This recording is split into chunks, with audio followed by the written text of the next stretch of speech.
University was not the vibe for me. I went to university in my mid to late 20s to study psychology. I don't do things in a normal trajectory because life. I was so determined that I was going to be the next Esther Perez. I was going to be a therapist, help people through their problems, and get paid well doing so. I was going to live in Westmount and have a private practice, and I was going to have purebred pug dogs that I would walk every morning with my Starbucks in hand.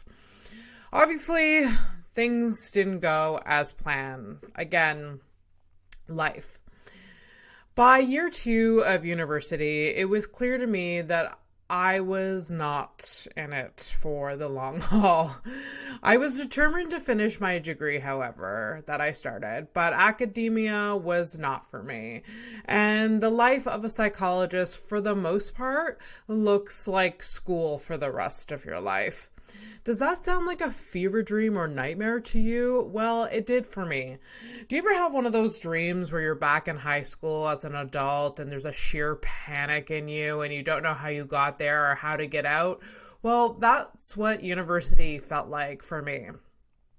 In my 3rd year of uni, I went on stage for the first time, and oops, definitely not going to be a psychologist now. Fuck the PhD. Hello, dive bars and comedy venues. You are my office now. I did get a lot out of learning psychology. I do understand myself and others a bit more. I am empathetic and understanding, which helps when you're around some degenerate comedians from time to time. I may have been like this before, I don't know. But now I have the proper terminology to throw at people when they're being stupid. Just kidding. Not really. Maybe I should have bought a psychology book or something and not waste 4 years of my life. But, oh well, life.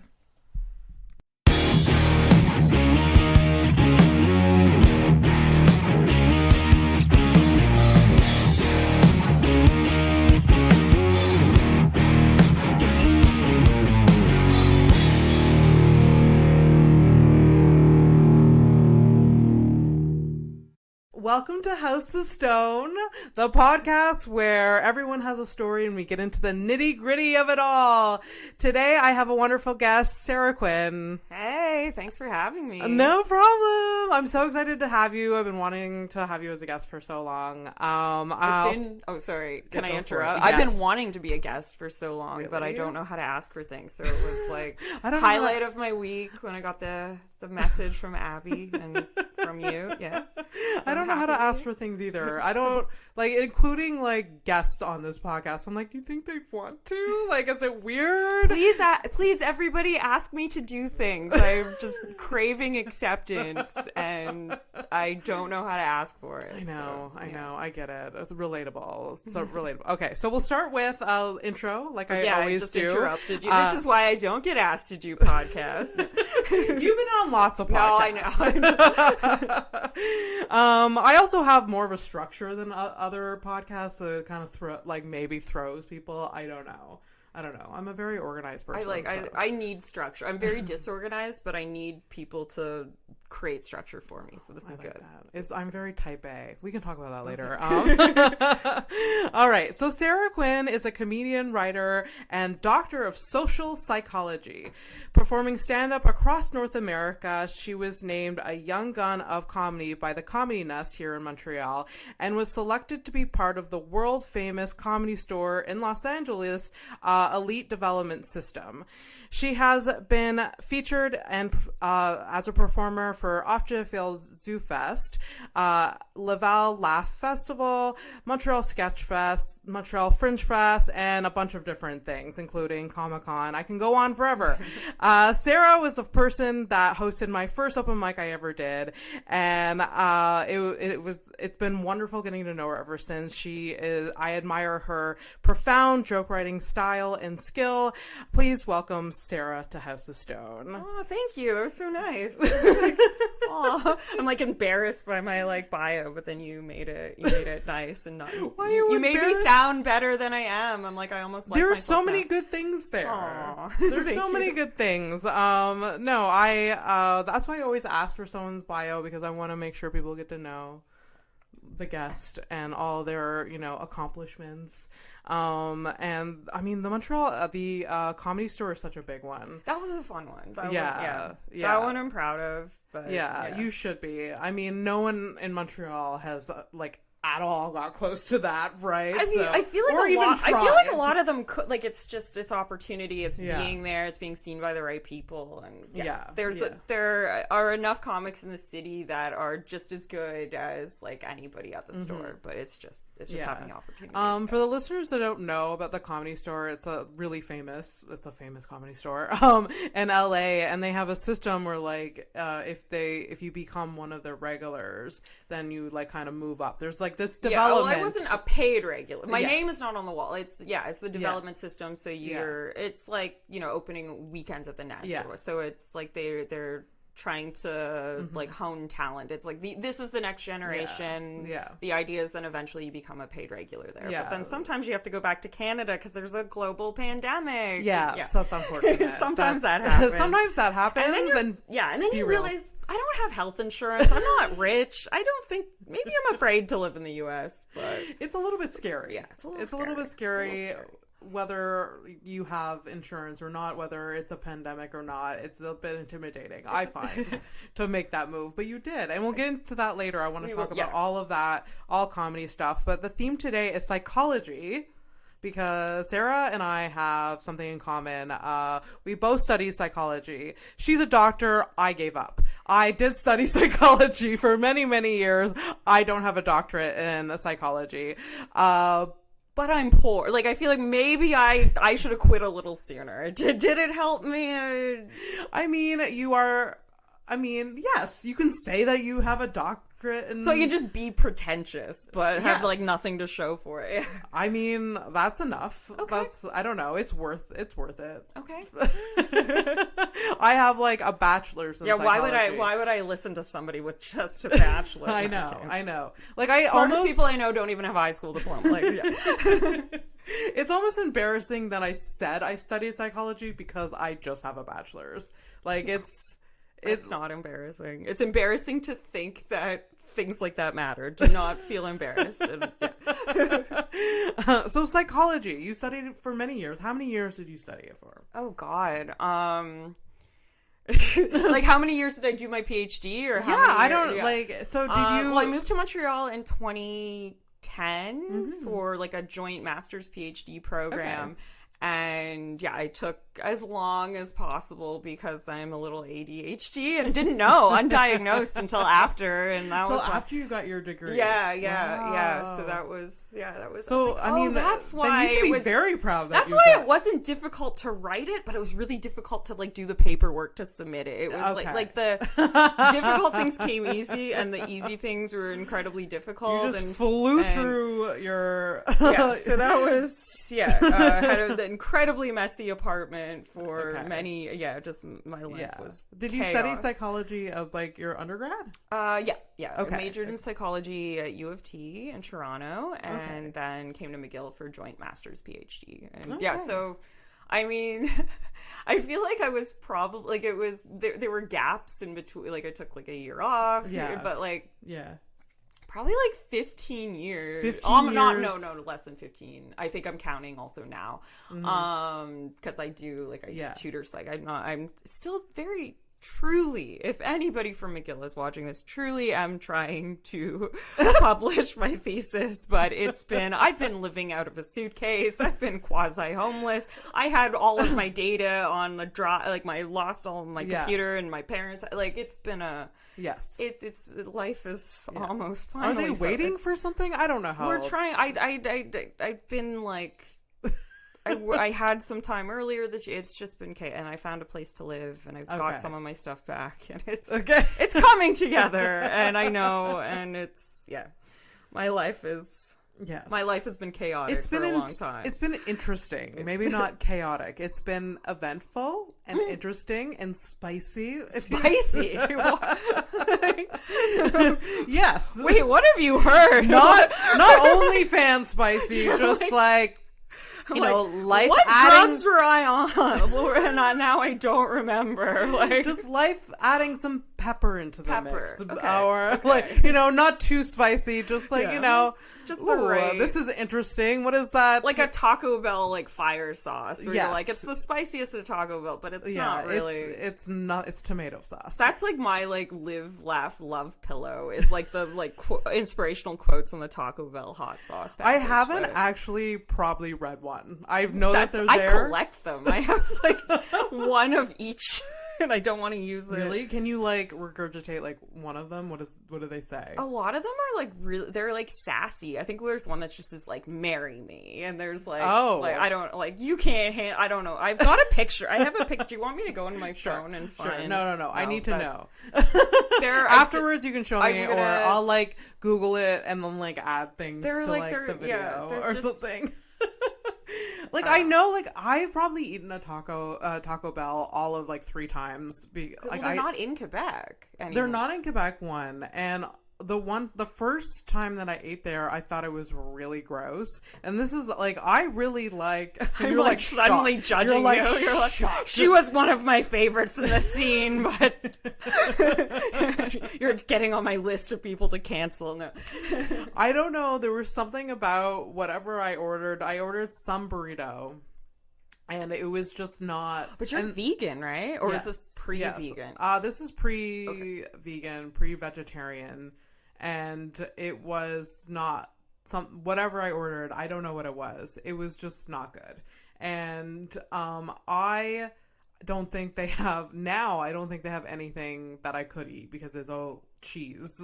There's cheese and everything. Yeah. And if you don't get cheese, it's just a tortilla. Which is like, okay, beans, I'm not going to spend money on that. Yeah, but, that makes sense. Yeah, so, but I know that these, like, little packages have quotes, but I've never paid attention to them. I definitely have taken so many pictures of, because that's like... It's kind of like a fortune cookie. It's like a fortune cookie, yeah. Or, like, it's like the live, laugh, love pillow for the white trash woman. I love a Taco Bell hot sauce.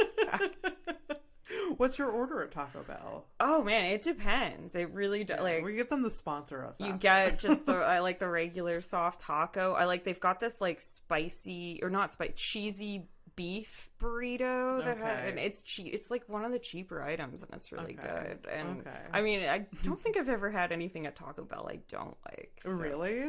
Have you like tried the whole menu? I have tried. I have a surprisingly I'm a weak looking woman, but I have a very strong stomach and like I can hot sauce. That's so good. I don't. Yeah, I'm the opposite. I look like I'm strong, but I'm weak as fuck. Like I can just like one little shred of cheese will take me down for days. yeah.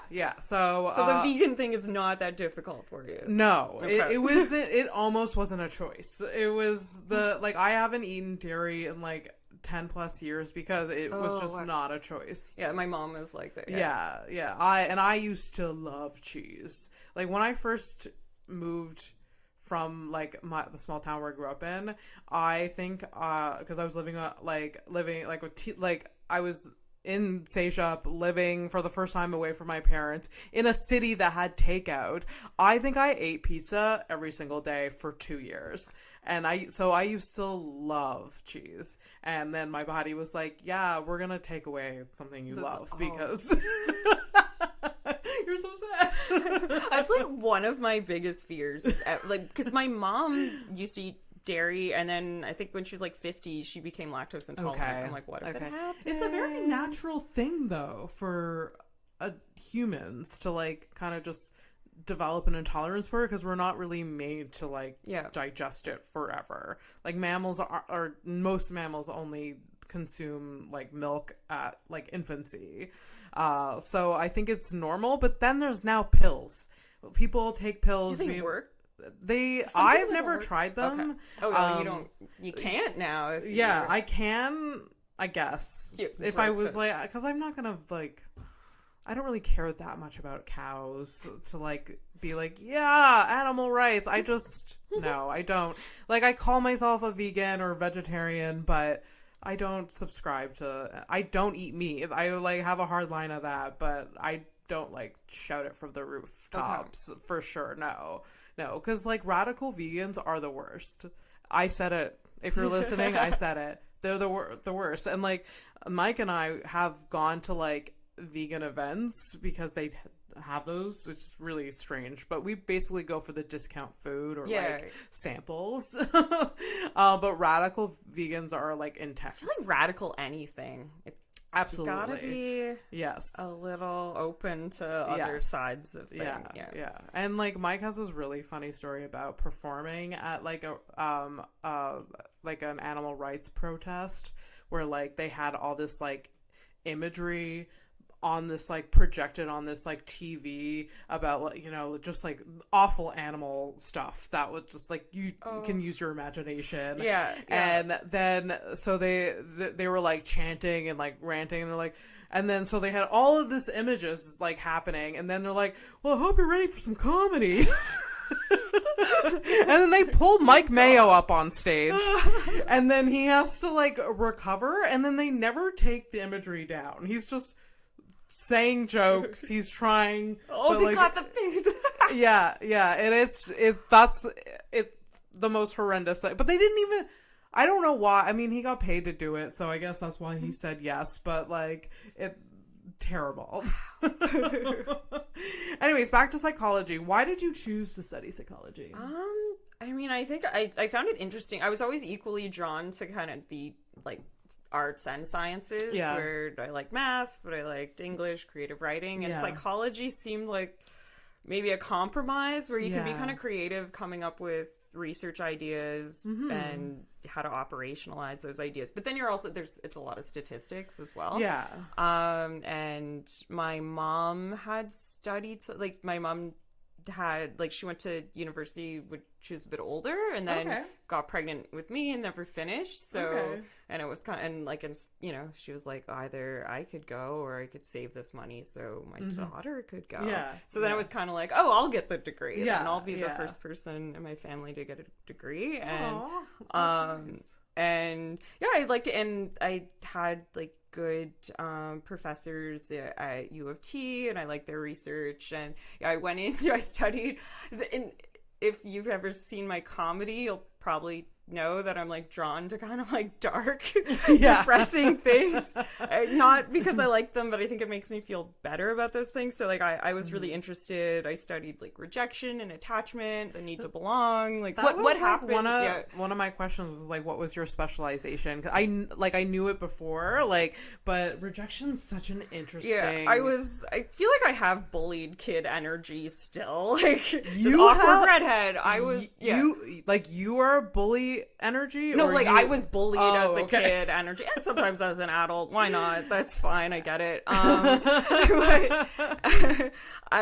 So in undergrad, I took a class, and the professor teaching it like did a lot of that research, and it just really spoke to me because I think like as I'm a little bit avoidant. Like I'm somebody I can be a loner. I can be very independent, but you also like need people, and it was just very, and it was like, oh, like any time I took something personally, or it just kind of made it like, so I think people go into psychology to figure out their own shit. I definitely think I did.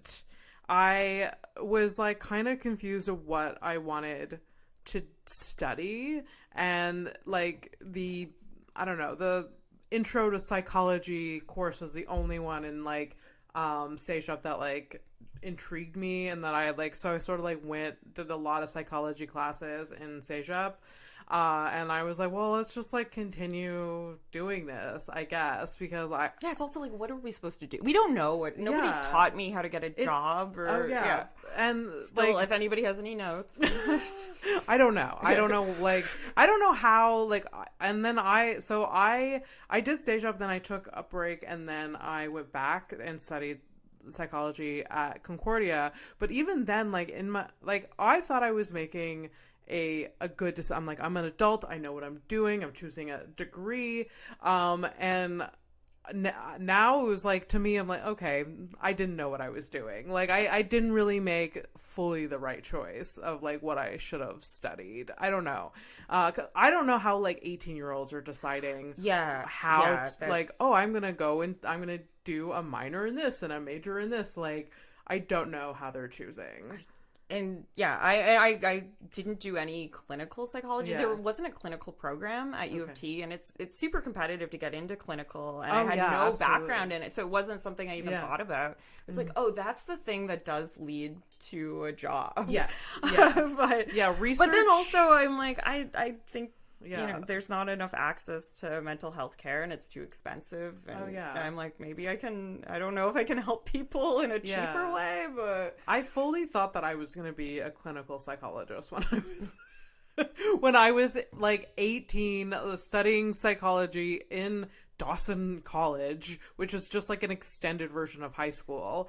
And so I was like, I'm going to be a clinical psychologist, and not knowing that, no, you're not.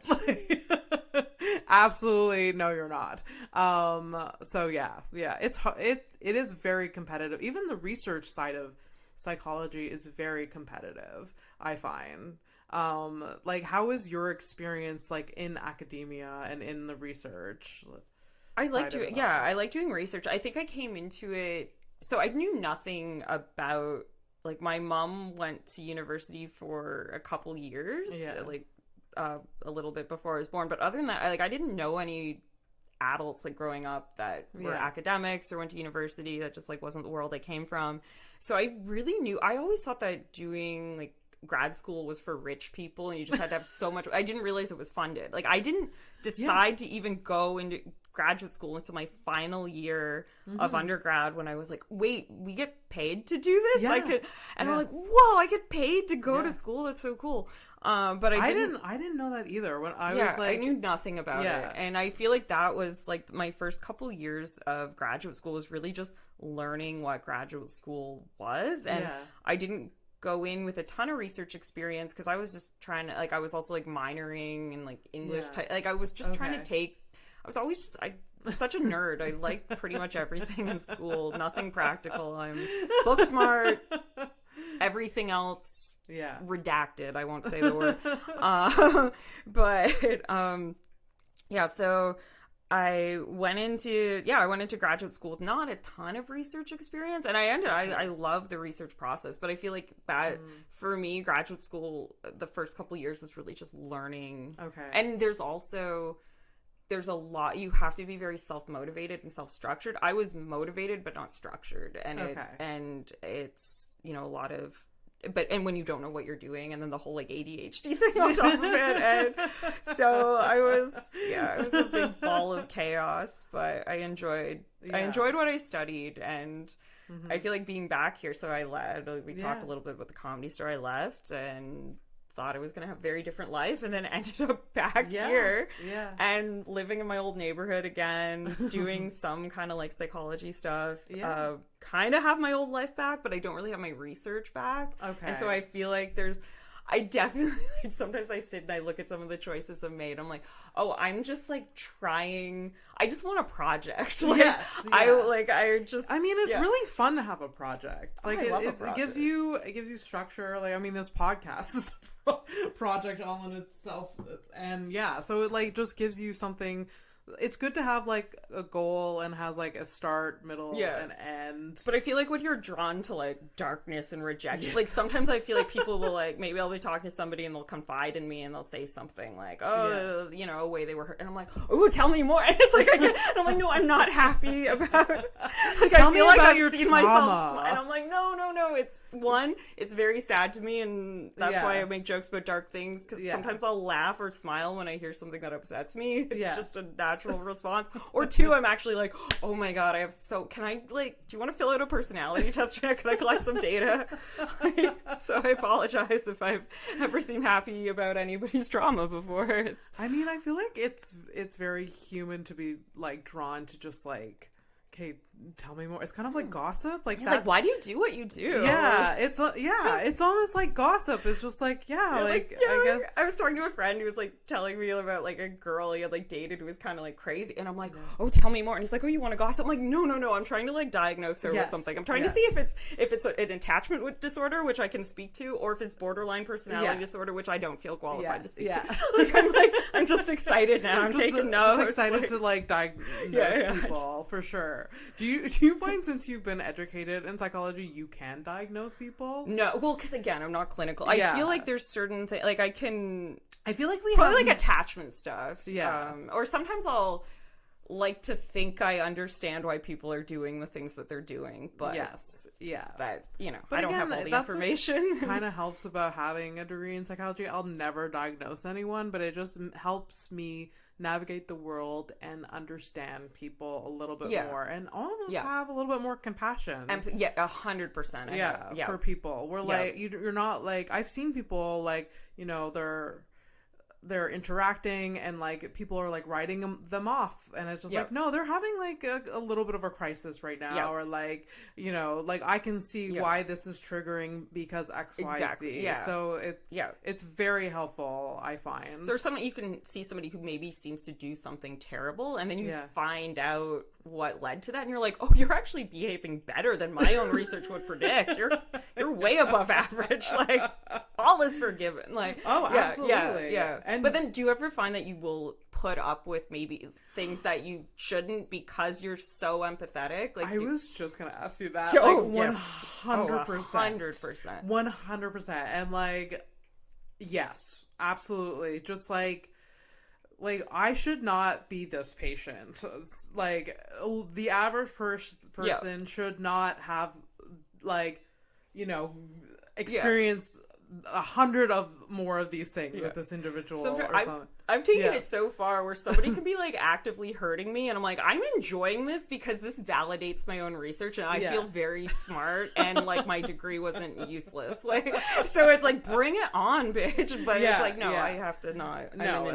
You have to learn boundaries, and just like, no, like, there's only so much I can do for this individual, or like, because I'm not their doctor. They are actively treating me poorly, and like, I shouldn't have to like bear all of this. So. Study 4 of my thesis, like, I empirically prove I don't know, but like, I found significant results, and I had people imagine a future alone. So it's like a rejection manipulation. It's like I always feel bad about this. The rejection manipulation? Yeah, and normally, like, you always debrief so it's called the future alone manipulation. It's like Roy Baumeister, you can find it, but you bring in participants. So you're trying to create, like, you're looking at what threats to belonging. So whether that's, rejection, ostracism, chronic, like, loneliness, chronic attachment issues, and you bring people into the lab, you tell them we're going to do a personality test, and they're going to at McGill with psychologists. Like, so you're like, okay, this is, are believing in it. You give them a personality test. You give them accurate extroversion feedback. So they kind of like believe, they're like, oh yeah, no, that sounds like me. And then you're like, oh, based on your results of your personality test, you have, and then you give them bogus personality feedback. And the rejection condition is something like, so these are all like people in their early 20s, like undergrads who are doing the study, and they're told like, okay, so you might have like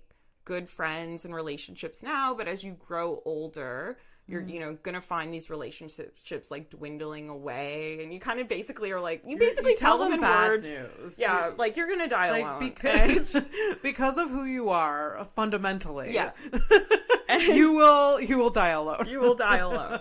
And then then we like whatever we're looking at. And well, one is, so I would, when I first started running this, I'm like, you're basically giving people this feedback, even though at the end you tell them it's not real. Yeah. But for however many, like 15 like minutes, half an hour they did the study, they're thinking that. Yeah. And so I would like carefully debrief participants. Most of them were fine. They found it funny. Like, they believe, and you find out if they believed it or not. And then once they find out, they're like, ha, and they don't care. There was one man, like young boy, probably a 22-year-old, who was like, no, it's true. I'm like, no, it was random. It was manipulated by the computer. Yeah. And he's like, no, you don't understand. That is what's going to happen to me. And I was like, oh my God, and I had just like started stand up, and I was going through, and I was like, I found comedy, and it helped. And I'm like, somewhere there's a man, and I've ruined his life, because now he's doing local open mics wherever he's from, and I am so sorry.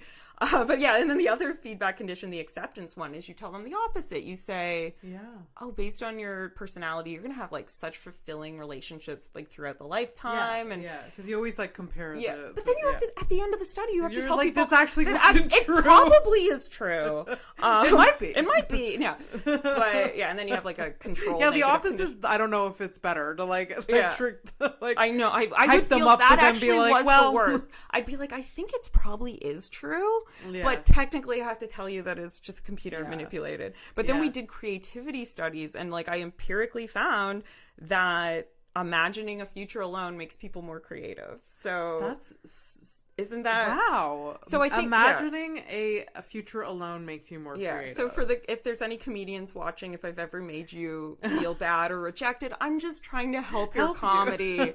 Some of you could deal with a little more rejection. That's really interesting. That was like, that's so interesting. Yeah, it's. Wow. I mean, and it wasn't like it wasn't just because you're in a bad mood, like, and because we had another negative condition, but it was like not about any sort of social thing, and then we also, but then they were worse at any sort of social, like your empathic accuracy goes down, which is your ability to read the thoughts and feelings of others, like see emotions in others, is worse following rejection, but all these more complex cognitive skills actually were improved. And that's what I'm trying to publish my stupid thesis, and I need to do that. But I know I'm going to. I'm just so busy. It's truly... There's no rush. Chaos. No, I need to do it, and I want to do it. And I truly do miss my research, because I feel like I just go out in the world. I'm like, tell me, like, do you feel accepted right now? What else do you have to do to like finish your research? Or I'm done. Like, you're done. You just have to. It's writing a draft. Like, and I was in. It's I just got to like do some edits. And I think I needed to find data. That was another issue. It's such a, like, my dog ate my homework. I remember, like, right after I finished school, and then I was applying to a job, and I had, like, a connection, and, like, literally the night I was, like, trying to submit everything, my computer just crashed, and I lost, like, everything. I was able to get worst nightmare things off of it, but then they're on, and so I can't really, I have a very old laptop, and I can't buy a new one right now. If anybody would like to donate to the Sara Quinn Laptop Fund. And so I have all this, like, money. All of my important things are on like random external hard drives. And then I went to LA, and then I was here, and then I had none of these things with me. And I now have, I think I have most of my things back, and I need to just sit down and... Give yourself time to settle back. It's been, like I said before we started recording, it's been a spicy... I don't know if I started recording. It's been a spicy You said few spicy. Years. It's been a spicy... You know what? Now I'm on board. Yeah, it has been a spicy... It's mostly good. Yeah. I'm glad that, well, selfishly, I'm glad that the last few years had led to... you coming back. I'm glad to be back. It feels a little like Bizarro before, where some things are exactly the same, and then some things are equal and opposite. I started comedy almost 7 years ago, and that was like, and things have changed so much in just those like 7 years. So like you were here, you left, then came back, and like I can't imagine like that. It's just so different. And then there's a pandemic in the middle, and it's like, everyone's I aged. Weird. I'm old now. I'm one of the... I think I still look a little younger than I am. We won't cover my age, but... I mean, you definitely still are young. I'm young at heart. You look young. I'm not wearing pajamas today, but half the time I'm dressed like a child in pajamas. And I eat a lot of candy. Do you have to get that out of your life as an adult? Stop eating candy? No, my mom went on a trip. Like, so I was back home with my parents a bit over COVID, and I remember when my parents finally, like, my mom was sick for a while, like with cancer. It's we don't need to go into it, but they like eventually she was able to go and do things again, and my parents went just for like an overnight trip to Owen Sound, Ontario, to watch minor league hockey. Their thing, not my thing. I'm like, baseball? You want to talk baseball? We can do that. And minor league hockey, and they're going out of town. They go out of town. They follow the London Knights around. There's not a lot to do in Southern Ontario. But I mean, good for them. Good for they have. Like, I think it's cool to have a hobby. Happy, I'm not judging. Exactly. Them. No, I'm just making fun of them. They're 100% going to watch. But will they watch this? Oh, they were, because my mom. I told her, and she was like, "Oh, let me know when it comes out." So, hi, my parents. Hi, Mary and Vince. I won't ask you. My mom will fall asleep though, and it's not anything against you or me. It's she falls like as soon as something's on TV, she will fall asleep. So she will watch it. You're gonna get this is gonna be your highest rated episode because it's gonna be my mom just trying to watch it every night, falling asleep, and then having to rewind, and like there'll be like 100 views in like one day, and it's that's just amazing. From my mom. I love it. I love the analytics on that. I don't care how you watch it. Just keep falling asleep and rewinding. But I encourage everybody listening to do that. Please do that. On that note, just them numbers. If I haven't put you to sleep yet, let's see what I can do. But they go to Owen Sound one night overnight, and my mom has like this giant bag. I took a picture. But I won't be able to find it. Fine. But it's like a giant bag of candy just to get through the like 24 hours of, and like it's not like they're not going into like restaurants. So she's just like, but like this is part of her packing candy. Was like I gotta pack my underwear and I gotta pack my giant bag of candy. I went on a trip like just like a little over the weekend of the summer to like a cabin in the woods with a couple friends, and I like brought out these like bags of licorice, and they were like looking at me. I'm like, oh my god, I'm turning into my mother, and it's like, no, this is not what like you think I'm being a child. But that's really interesting. I know that there's a lot of people that that's just part of their diet is candy. I'm a savory person. I like savory. I'm still thinking about Taco Bell. True. No, I'm not a big candy person. I'm sweet and like I'm everything. Everything. And the you don't discriminate between snacks. No, there's What is your like what would be if you were on death row, which I hope you never are, and I can't imagine a universe where you would be, and it's your last meal. Like, what is your kind of... Oh, that's so hard because I'm also a food addict. So would you go? It would be like if it's last meal, you could eat all the cheese you want. I can eat all the cheese. I would have, I would I would eat probably animal products. Like we're all dying now. If it's my last meal, like for sure pizza. Like I used to love pizza. So yeah, and then I also love sushi. I also love crunchy stuff. Like I love chips. Like. Yeah, I love Mexican food. Oh my god, I could just like list all the things. Oh, now you're making me miss LA. I've been so happy to be back. Like that's the thing too. With the pandemic was hard. Yeah, and being somebody who studied like how bad it is to be alone. Socially isolated. Like it's as bad. I'm such an enabler. I mean, you're more creative when you're alone. You're more creative. So here's the thing: you're more creative, but. Being alone, being chronically alone is as bad for your health as smoking a pack of cigarettes a day. So if hey kids, are you bullied in school by people trying to peer pressure you into smoking? Yes. If you don't smoke and then you're ostracized by those people, just as bad for you if you smoke. Hey, are you like smoke them cigarettes? I started like taking bubbles to comedy shows because I started smoking weed because I'm like, well, I don't want to smoke a cigarette, but I miss the I don't get the comedy hang where you go out. Yeah. But then I can't do comedy and be high. Yeah, no. But so I'm like, do I just awkwardly go outside and stand there and be like, I do. I brought bubbles, and now I'm just the girl with the bubbles, and people think I'm insane. True. She has done that. I didn't realize bubbles. It was because of that. I thought it was because of other things. It was sometimes because of drugs, and then sometimes when I was sober, it was just because I'm just. Bubbles are really fun. They are so much fun. Like Mike has nieces, and like they fuck with bubbles, and I'm like, you're right. They're really fun. They're really fun. I got these at Dollarama. I have grape, strawberry, and a green apple flavored bubbles. Smell? Do they really smell? Like this?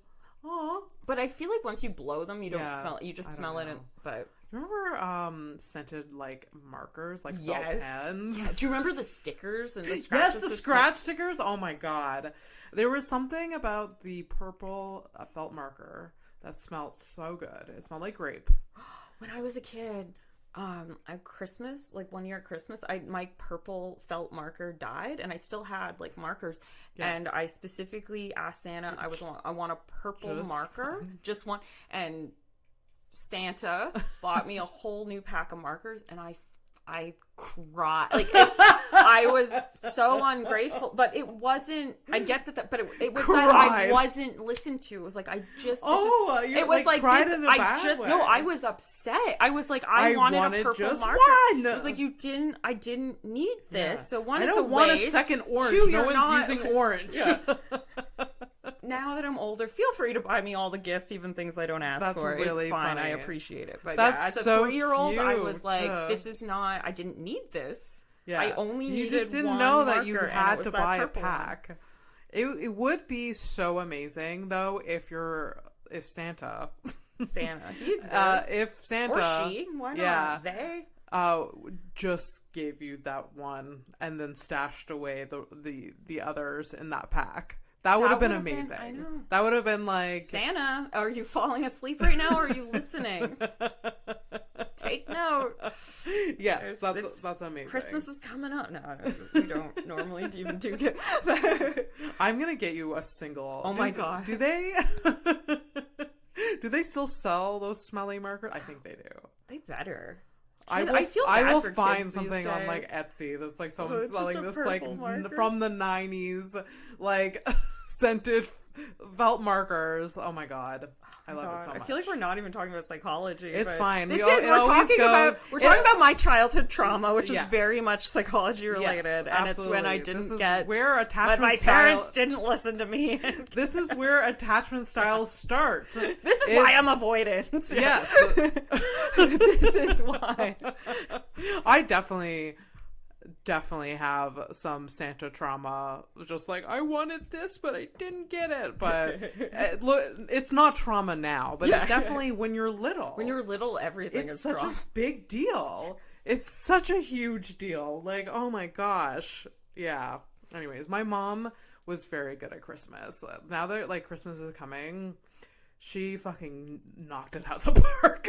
And my parents, now that I reflect on it, my parents did not have a lot of money, but my mother just, like, this was her entire years of work went towards Christmas morning. And like, well, she didn't spend that much money, but like, she really wanted us to have lots of gifts. It didn't matter, like, as a kid, it doesn't matter like how much they're worth. It's just like, if there's a lot, you're just like, yeah. So like, it would be like she would wrap every single thing. Like, even if it was like a bobby pin, it was just like this single like thing. Wow. Like, so yeah, it was very spectacular. Christmas morning was a big deal. And I used to be so into like Santa, and like, so is my sister too. We're just like the magicalness of Santa. Just like coming in and like the elves making the gifts. Yeah, and, I fucked with Rudolph. Oh, sorry, I don't know if I can swear. I was a Rudolph stan, as the kids would say. Yeah, I mean, that's magical. He has like a nose, and he also faced rejection. That was my favorite Christmas movie because in the land of misfit toys, that's what we are. That is this Montreal comedy scene. That's all comedy scenes. We are a bunch of misfit toys. We are like, because. With your psychology degree, do you, like, as a collective, what is wrong with us?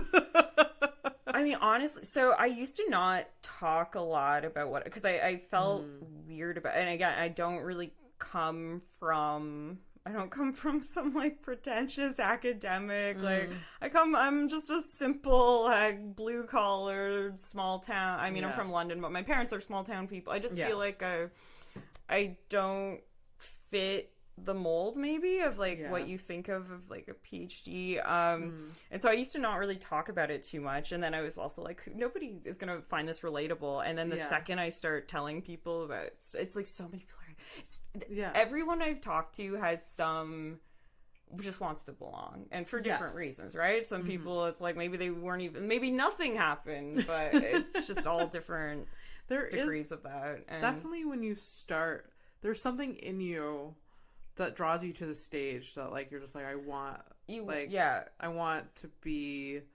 accepted, or I want validation, or like attention. Like there's something that's maybe not the most healthiest. Yeah, I like love comedy all of my life, and I think when I finally did, I was like, oh, this is where I feel like I belong. And then we don't need to get into it, but the scene back in the day was not as much fun for me, and that was. But now I'm like, oh, now I feel. Yes. Yeah, I'm sure there are people still out there that don't like me, and that's great. Have fun with that.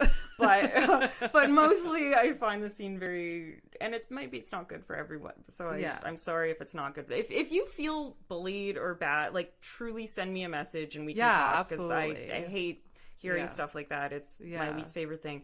But I do feel like generally, or at least for me, again, I can't speak for everybody, but it feels like a better community now. Or I definitely think it is. Like there's a lot more of us now. Like when I started 7 years ago, you and like Emma Wilkie and Kirsten were the only female comedians that I could like approach or talk to. Where like now there's so many more. Yeah, and they're good. They're like great. I find they're absolutely fantastic. I feel like there's so many of them are funny, but nobody's competitive. Like I'm just happy that I'm like, cool, there's some, like, I want to be on a show with a funny woman. I don't feel like I'm threatened by her, and I don't feel like she's threatened by me. We all in general should not be threatened by each other. Really I do get this like sense sometimes, depending on the time of year, that like people are like competing against each other, like comedian wise. Like I felt that during like the Just for Laughs like showcases. I'm like, they're like, oh, I didn't get a showcase, and they were like all bitter and whatever. It's just like, it's the no. Like we're not like this. We should not be competing against each other. Like this is like a unique circumstance where like we want a certain like show or spot or whatever, but we should be supporting each other. I keep like, I bring that up a lot because like I do feel that sometimes we're just like, oh, why are these people being shitty to each other? Or like, why do I feel some sort of tension here? But like, definitely like, I don't, in general, like most of the time during the year, like especially with the female comedians, we're not competing against each other. We're just supporting each other. This is like first time in my life I have like I've had female friends, but I've never had like a large group. Yeah. And like I feel like there's multiple people, and like I can test out material on you guys in conversation. Oh, absolutely. And like if you're not like particularly fond of some person, it's not like the end of the world, because like there's so many more. You can like pick and choose. Like there are generally, like, I mean, it's not like it used to be for me, but like if there were people I wanted to avoid, I feel like I could. Like I feel like I can get the stage time I want and not have to deal. No, I'm not saying that there is anybody I don't want to deal with. But it feels, it's kind of cliquey, but in a way where it's more that there's a room for everybody. There's a space for everybody. I hope if you're watching this and you don't feel that way, I know. That used to be what it was like for me. Yeah. And I mean, there are moments where you're just like, ugh, like I wish I was like that person's favorite. I can see that how it feels cliquish that way. Yeah. But it shouldn't be taken personally. It's just like, just work on performing. Yeah, and there's other stages you can go on, and so on and so forth. Anybody worth like dealing with rewards being funny, and anybody who does sometimes I feel like you do see that where maybe this was more back in the day, but there'd be, if it was like comics would not like comics who were funny. It was like, oh, you're just intimidated by that person. That's why you're not booking them, not that they're not funny enough. I feel like now it's definitely a little different. Maybe. I don't know. I'm also half in the scene. I like work so many evenings. Maybe if I fully come back into it, I'll see that it hasn't changed at all. I mean, it's definitely different, and I just try to like if there are people that I don't love, like I just like keep them at arm's length, and like I just create healthy boundaries, which is hard. As a comedian, I want everyone to love me. And I want to love everyone. I know. I'm like, because that's the thing is like anyone that I found out had some weird issue. I was like, I didn't even like you feel like such an idiot, or like, you know, there'd be people I'd try to be like really nice to, and it was like, oh, the whole time they were hating me, and like you just feel it was the worst. I mean, anytime there's a group of people interacting with each other on a regular basis, there's gonna be issues, like but there's gonna be somebody that like doesn't like someone. But I think, like you're saying, in general, I think it's better than the way it used to be. Was it very like, how could you compare like LA to here? Well, LA was so big, and it's also just like big scene, but also just the city is spread out. And I wasn't there. Like, I went down for a little bit. Got into the development system at the store. Wanted to see if it was really like, do I really want to do this? Because I don't have any dreams of being like famous. I don't like any of that. Like, I just like stand-up. You've expressed that to me before. I really just like stand-up comedy. I just love the craft writing. of it. We need to like get you into like a writing room or something. I would rather write a joke for someone. Like, I don't know. But I do like being on stage. I like it. But I don't... I'm a very private person, I think. So LA was, in some way, I didn't fit into the scene there. I think LA is very much like, go be famous. The Comedy Store didn't feel like that. The Comedy Store really felt like a place. It was to develop. Like, I love the Comedy Store, and if every club and every place in LA were the Comedy Store, it would be the best city for comedy. But that's just not what made it different than other clubs? Because it really, I mean, it was like the development system, and even like paid regulars are just doing like 15-minute spots, and they're like, if you're Dave Chappelle or Jerry Seinfeld and you're going to the Comedy Store, you're getting $20 for your spot. Like, I don't think they even take the money. That's kind of amazing. Because it's a gym. It's like a comedy gym, and it's just I like talked to, like, I remember like telling Adam Egget about some of the stuff I went through, and I didn't name names. It's okay, don't worry. It's fine. He's a cool guy, but like he was part of the he like helped me, and I remember him saying, he's like, that wouldn't be allowed to happen here. Like, like, comics support other comics. Like, it really did feel like a supportive environment. Again, I was so new, like, so I don't know everything. And I think because I was very much welcome there. Like, people were good to me. Like, there is a lot of networking in LA, and you do. Sometimes I'm like, oh, people are really nice to me, but did they just want in at the store but I felt like Montreal back in the day was more, if somebody had something, it was like, let's take it away from them and tear them down. Whereas LA was like, let's use it to get it for, like, everybody's and we should be like that. Like, how to acceptance. I'm just like, everybody's so nice here. And it's like, maybe, who knows? I don't know. What? I have no like social skills in that. Like, I don't know how to manipulate a situation. I use my social psychology for good, not like I couldn't sell you a car right now. Like I can't. Maybe that's a good thing. That's very endearing about you. But it's like, it's something I should be. Like, I feel like I should have studied this too. Like, I hate the word networking in general. God. Like, it's just want, like, natural friendships with people. Yeah, and like, if that leads to something, so be it. But like, we do have to do some of that being a comic, and it's just like, can't my like stand up just speak for itself? No, you have to like introduce yourself to people. Like, they're not gonna go and see you at every show and like see, like, so that it's a little bit annoying. I hate networking. So or people, but then sometimes too, like, now that I'm booking my own show, like, there's and like there's going to be people I want on the show that don't get on this year. It ends in February. She's not rejecting I'm not. you. I truly I lose sleep over this. But sometimes it's like, it's like, oh, I wanted to book this person, but I haven't seen them, and then I saw somebody else I also wanted to book, so then it's like, oh, you see them, and so it is kind of showing your face, but it's not the networking. It's just like, oh, I forgot, and absolutely. So then I see I'm not out in the scene half the time anymore. As a producer myself, it's like, most of the time, if it's not personal, it's just not. It's just like, there's so many different circumstances that like led to like. I'm whatever. Also, because I know of some, like, I'm trying to be like, I know what it's like to be on a show and feel threatened by people and just feel sick. You're trying to like, and so I'm trying to like curate a lineup where like in some situations, like I know people don't get along, but I know both of those people and I think they're both good people and I'm happy to work with either of them. But I'm like, I can't put these two people on a show together because I'm very sensitive to like I don't want anyone to feel uncomfortable or very fair. But then it's just then as like we I should also not worry. Nobody cares. On. Nobody worries about There's me. Some things like that like I should exactly. I will maybe, but like but like some do, there's certain things that like you can't control everything. It's just like, oh, maybe I don't choose to take that on right now. Yeah, I don't need to get involved in like the drama between two middle-aged men. Like it's not, you know, like it does. I'm not even having anyone particular in mind, but like I'm just saying it. But I have. But that's when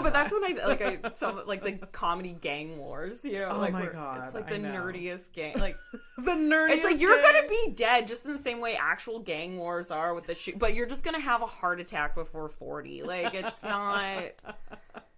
Oh yeah. Just absolutely. Like go to the gym and let out the aggression that way. Eat a vegetable. 100%. Put your energy somewhere. Or come else. talk to me. I will give you a discounted rate as I'm not a clinical psychologist, and we can work through your issues with whatever it is. Like it's rejection.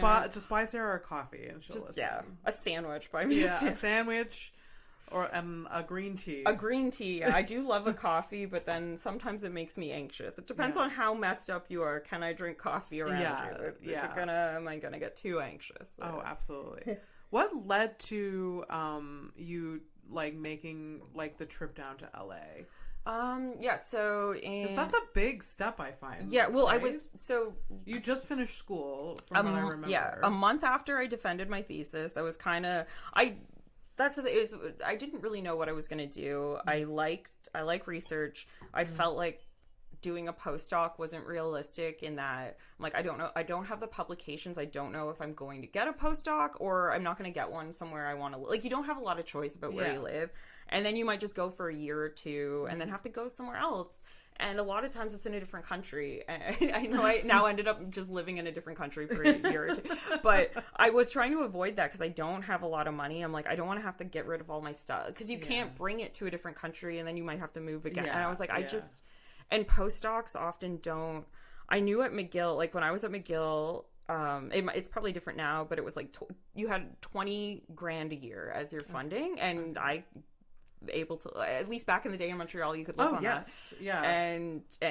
But I think postdocs it was $30,000, but they were taxed. I wasn't taxed. They had no like health care, like so it's not that much 20 grand more. is like almost like poverty. No, you're living in That's poverty. That's why it's not. But it's to not me, taxed. like exactly. But I felt like postdoc was barely anymore, and you weren't considered. You didn't get any student discounts. Like you weren't. You had to pay for health care. It's health basically insurance. the same after tax. Yeah, and I was like, I can't. Now I'm like, that's more money than what I make. I'm like, I would do anything just if I could make $20,000 a year. But I just felt like, and to move, I'm like, I can't. And I had friends who'd gone that route, and it just didn't. I was like, I like research, but I don't think I'm good enough. Like, I'm not going to be some like hotshot professor. I don't think I'm like. I work hard, but I'm not like sometimes it takes me a long time to do a simple thing, and I'm just like, I can't. I know it's not realistic, but I didn't really know what I was going to do. And literally a month after I defended my thesis, it was JFL. I met Adam Egget. He invited me and a few other comics. He was like, if you're ever in LA, I'll put you up at the Comedy Store. So I was like, that's so cool. I'm gonna take you up on that. I'm gonna do. I was when crazy, can I be there? And I went and I did well. And like I didn't even know. Like I figured, I'm just doing a spot on. They have an open mic on the Monday. This was after they have a show called like Friends and Family. So it's like paid regulars, the door people, and any sort of like out of town people. And you're allowed to do like, and I got 5 minutes, and I kind of figured this is a one-time thing. Yeah. But I actually did really well. And Adam was like, oh, I'm going to put you on other shows. And I got in the development. Like, it was an audition that I didn't realize was an audition. Oh, that's so and cool. Which was good, because I probably would have been too nervous. Oh, yes, and, of course. So that happened, and then I was still here, and then I was like, and I think there was like talks of like being on a wait list for a door job, and I was like, maybe I do that. And I talked to Mike Ward, and he was like, go. Yeah. He was like, just do it. Like, you don't always get opportunities. And of course it seemed, not. I felt like I wasn't ready. I'm like, I'm not at the level of comic I should, like, I'm not where I am yet to go move to New York or move to LA or... but I just figured I'm just going to jump on the opportunity when I have it. Yeah. And I moved down in October 2019, and it takes I was doing spots at the store regularly and then getting on other open mics. LA is very much like, it doesn't matter the credits you have. It doesn't matter how good you, like, there were people who were way better than I am and had way more credits and weren't even getting what I was getting. Like, it's a lot of it is who you know. It takes a while to get established. It's a lot of putting your name in buckets at open, paying $1 to put your name, for the chance to do 3 minutes to an empty room, like to a room that's only the comics who are still waiting to get on. Like, but sometimes there happen to be somebody there, you do well, and then they book you on a show. But shows in LA are booked 3-4 months in advance, so things were coming together for me. But it's booked in like April 2020, May 2020. Yeah. We know how that worked out. And then in February 2020, I talked to Adam. I got a job at the Comedy Store. I was going to be working there. I quit my day job. I hired a lawyer. I met with the lawyer on March 5th, 2020. And literally less than a week later, the following Wednesday, the Comedy Store was closed. And... And then that was the end. That really, really sucks. Well, for a while, I was very miserable. I can imagine. I mean, because you had to move back. You had to, right? Or were you in LA? Well, I stayed for LA for a bit. Well, I was applying for an O1 the artist visa with the job from the store. But then immigration was halted, and then there was no job at the store. There was no store at the time, and also the people who ultimately hired me are now in Austin, and I'm not going to try to weasel my way into a job. No offense. I just am not in that mindset of like, I want to go move and try to live in LA or live in the States without, I don't have enough money. I don't I had saved, when you're making $20,000 a year, you save very little, but I saved. Oh, yes. I did save, and and now that money's gone, I spent it all. So there's no more taking risky decisions like that for a while.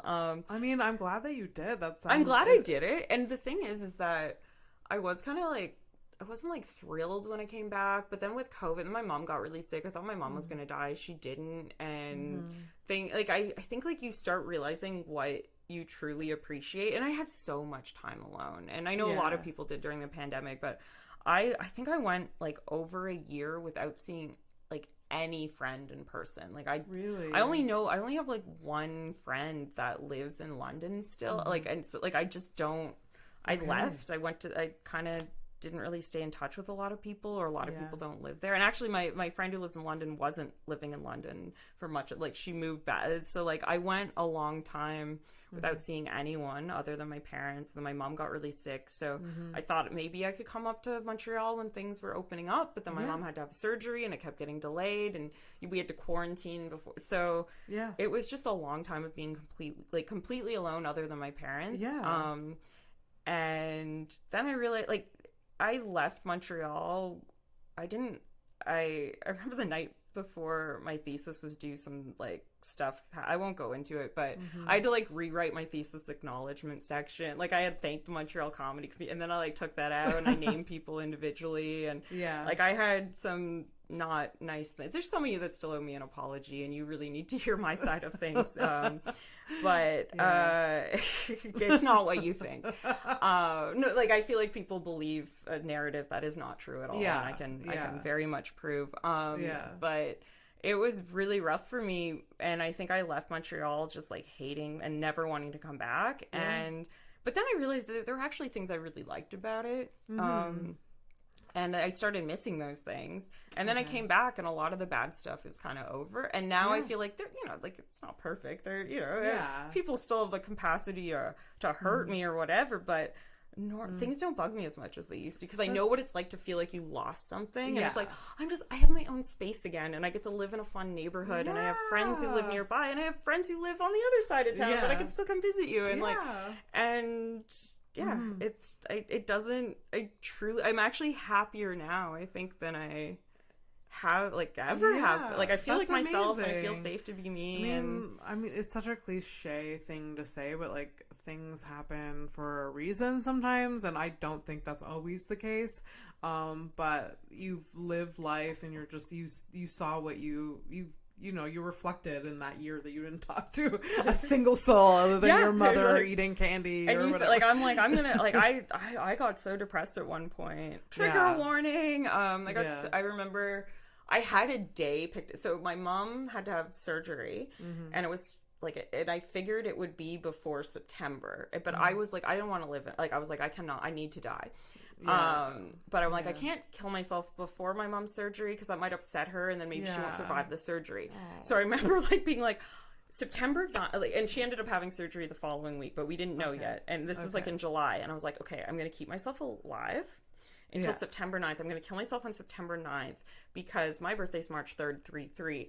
9, it's my birthday squared. And I was like, that'll look fun on my tombstone. Literally every day I tell myself I'm going to die, so I picture, so I get to know my date. I picture, I'm a weirdo, but, but then after I kind of decided that, this was towards the end of July 2021, and I was like, this is the day, and I had it all planned in my head. I started feeling better. I think having that was having that. Then suddenly I wasn't depressed anymore. And I think also the fact that I picked a day that would be look kind of mathematically nerdy on a tombstone means there was still some of me. Yes, you were still there. You were still there, and there was something. But I was. I've actually heard of people that who were suicidal, and they sort of had a day or a plan, 2 years, whatever, and that's helped them get through. And then by the time by the time it happens, you're just no, you know what, I'm okay. I don't know, there's something that's because you're not because when you're in the moment, when you're feeling that down, then who knows what can happen between then and there, and so you just kind of take the pressure off that moment. It's okay, after that's a later problem. It's a later problem. Eases. So I mean, I'm so glad you got through that. That was thank you for sharing that. Oh god, yeah. What's the most traumatic thing? I was I'm already just I don't even know if that would be, but but I feel now it's just it's. Sometimes things will happen, and I'll be I need to be angry about this, because otherwise I'm accepting things, or it's I'll save this energy for the stage and pretend I'm angry about a thing just because I understand logically this shouldn't, or sometimes somebody will do something to you and you're like, I feel like if I weren't broken inside, this would upset me. So, but it just doesn't. But then, or if you find out it happens to somebody else, then I'm like, okay, no, now we have an issue. If you're doing this to other people, but it is hard to get upset about things now, because everything just feels better than how bad it used to be. You've had like I said, a spicy few years. But it's also, then you hear people with actual trauma, and you're like, oh, but it's. Sometimes I was bullied.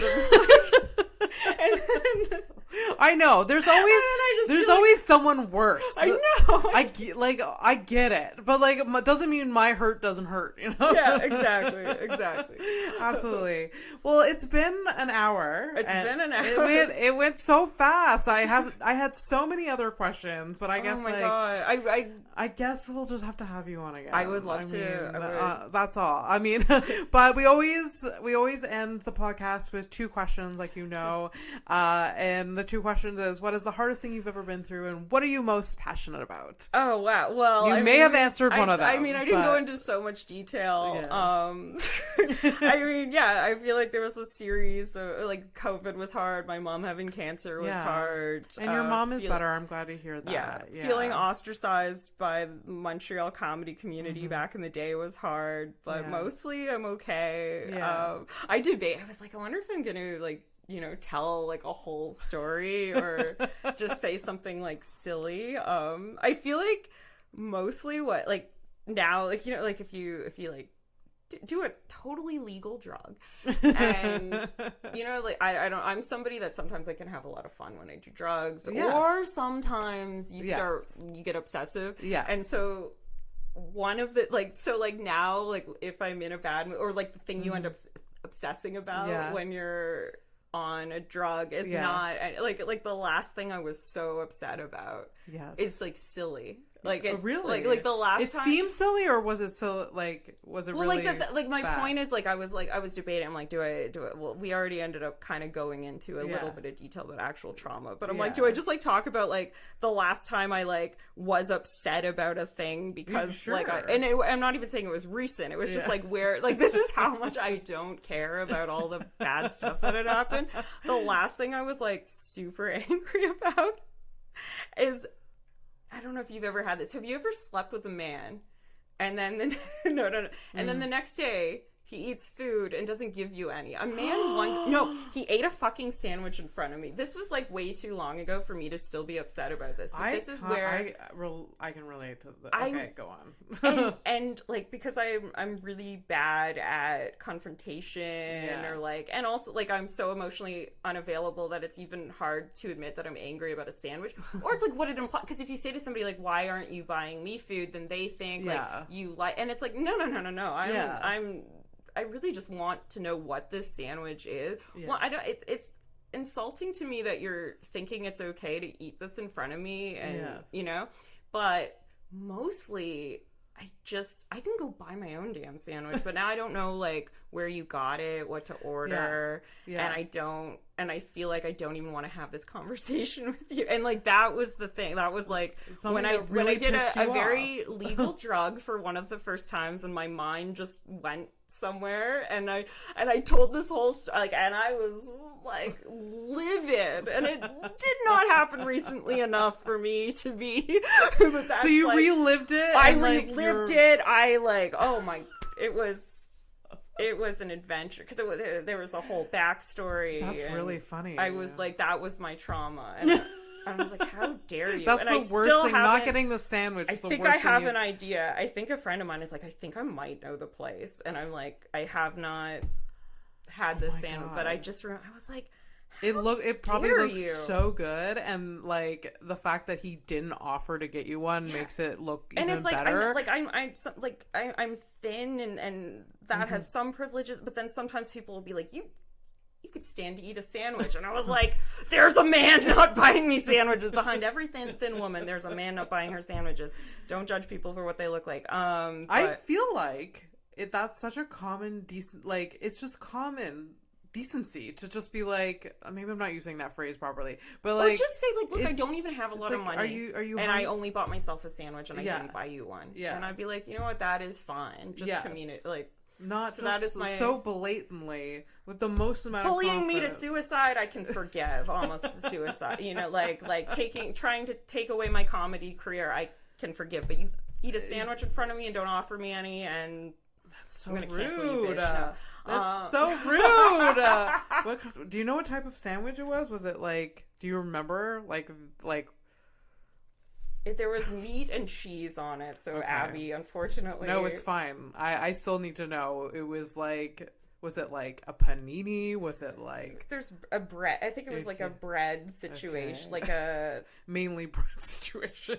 Like a bread situation. I'm trying to keep this as a... I'm not trying to cause drama with anyone. I just didn't want to talk about real trauma, even though I literally told you the day I was going to kill myself. But I was like, I'm just going to... This is like truly, I don't want to implicate people in, because if you do a drug, that's totally legal. So I was hanging out with a couple friends of mine. They were also doing legal drugs. We were being mature and responsible women. I was hanging out with Kara and Alana. Shout out to them. And I was just, and something, as soon as that drug kicked in, I was like, guys, I gotta tell you a story. And I was like, I've had such, some of the best times has been like with my girlfriends, either like high or drunk, and just like, guys, we need to dish. We need to dish, yeah. And Kara and Alana, especially those two, they're committed to being the most supportive. Oh my God. They're just like, the yes, girls are he's nuts, a piece of shit. He should have given you that sandwich. Like, they would be so on board, even though it may be nonsensical. They don't care. They don't care. They don't care. They're just like, yes, you deserve that sandwich. You deserve it. Yeah. Oh my God, that's so funny. I love that you told that trauma. story. I'm really just saying, like, I don't care if you're a man, a woman, I don't care what our relationship is. Just if you ever have extra sandwiches around, I think it's just like, again, like, just be like a decent person. Be like, are you hungry too? Like, that's all you have to do. That's all you have to do. Like, do you want, even if you like end up splitting the bill, like, there's just a certain level of I'm avoidant. I like my space. I don't need to be close with people, but there's a certain level of respect I demand. It's just like, you came in, I offered you like a water or like a tea. Like, it's just, that's the type of thing. Exactly. If you're gonna eat a full sandwich in front of me, like, that's and so not rude. And just I still think about this. That's so nice. I'm so sorry. I'm over literally everything else anyone has ever done, like, to me, because I haven't. If I find the sandwich, I'll be fine. But I gotta, like, you're gonna see it someday. Because that's the other thing, is there's not. That's what I miss most about LA, is like, there was better. There's better food. The donut situation in LA, the sandwich situation in LA, the Mexican food situation. I've not found the perfect Montreal sandwich. Montreal has good food, but there's something different about the American style. Like, there's just the variety, the sheer variety of things like that to choose from. And just like, if you want like a taco, there's 70 different places. Yeah. And just like a truck, just like the hole in the wall, just you know, and it's cheap and it's the best thing you've ever had. And, you'll be back there one day. I'll be back there one day. So do you have something for what are you most passionate about? Sandwiches. Comedy. Yes. I mean, I don't want to. I feel like if you say something like being good to people, it means you're like evil, right? Oh my God, but like truly, like I do try to accept everybody. Like, you know, so I'm not always warm. Mm-hmm. I'm bad at eye contact. I always worry I make people feel rejected, but I try not to. I think I try to have empathy. I try to accept everybody, even when they don't buy me sandwiches. I will ultimately one day find it in my heart to forgive them. Accept people, stand up. I like a crossword puzzle. I like a dog. I've been walking my friend's dog often, like during the afternoon, and it's like the highlight of my life. Like, I get to hang out with a dog without the responsibility of a dog. I like dogs. I like baseball.